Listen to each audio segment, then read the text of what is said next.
Isang makasaysayang araw mga bata. Narito ako muli upang ibahagi sa inyo ang panibagong dagdag kaalaman sa Araling Panlipunan 5. Ang pag-aaralan natin ngayon ay tungkol sa edukasyon ng sinaunang Pilipino. Ang edukasyon ay mahalaga sa bawat tao. Sa pamamagitan nito, natututuhan ang iba't ibang kasanayan, kaalaman, at mabuting pagpapahalaga sa kagandahang asal. Ito ang nagiging daan upang ang isang mamamayan ay maging produktibo at maging kabalikat ng kanyang pamayanan sa pagpapaunlad ng kabuhayan. Ang mga Pilipino ay may maayos na sistema ng edukasyon. May paraan ng pagsulat at may paraan ng pagtuturo. Ang mga sinaunang Pilipino ay nagpapakita ng mataas na pagpapahalaga sa edukasyon. Ang bawat mamamayan ay tinuturoang bumasa, sumulat, bumilang, at ng tungkol sa kanilang reliyon. Sinasabi na hindi formal ang edukasyon ng sinaunang Pilipino sapagkat walang mga paaralan kung saan pumapasok ang mga batang mag-aaral upang matuto at walang mga guro na magtuturo sa kanila ng iba't ibang kaalaman at kasanayan. Subalit may mga nakasulat sa ibang lugar sa Pilipinas, partikular sa Panay, ay mayroong mga botoan kung saan ang mga bata ay tinuturoang bumasa, bumilang, sumulat, humawak ng sandata at gumamit ng anting-anting o agimat. Nakatatanda ang nagsasanay sa mga pumupunta dito sa botoan. Ang mga magulang ang nagsisilbing guro ng kanilang mga anak.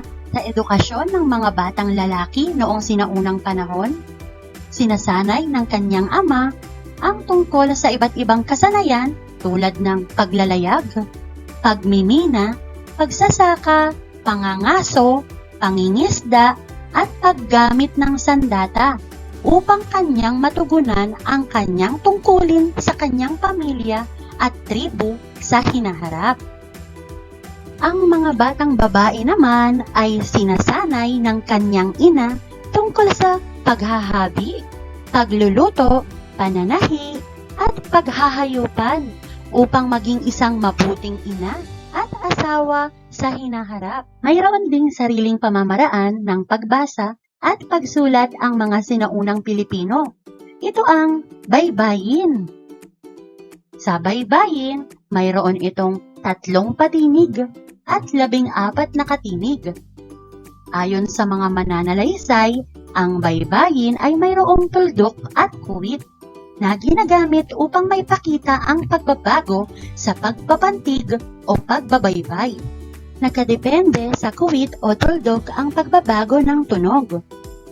Ba, be, bo, bo.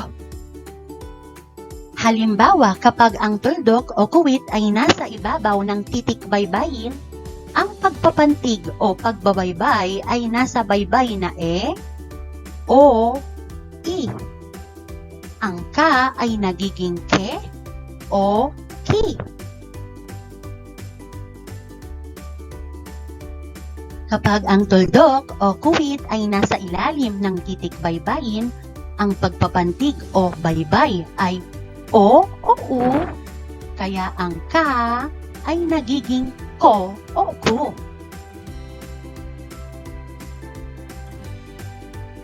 At kapag ang bawat pantig ay isang katinig lamang, naglalagay ng plus sign sa ilalim ng katinig.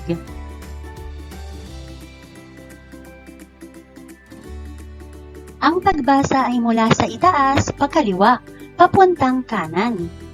Bilang panulat, gumagamit sila ng matutulis na bakal na tinatawag na sipol at mga pinatulis na patpat.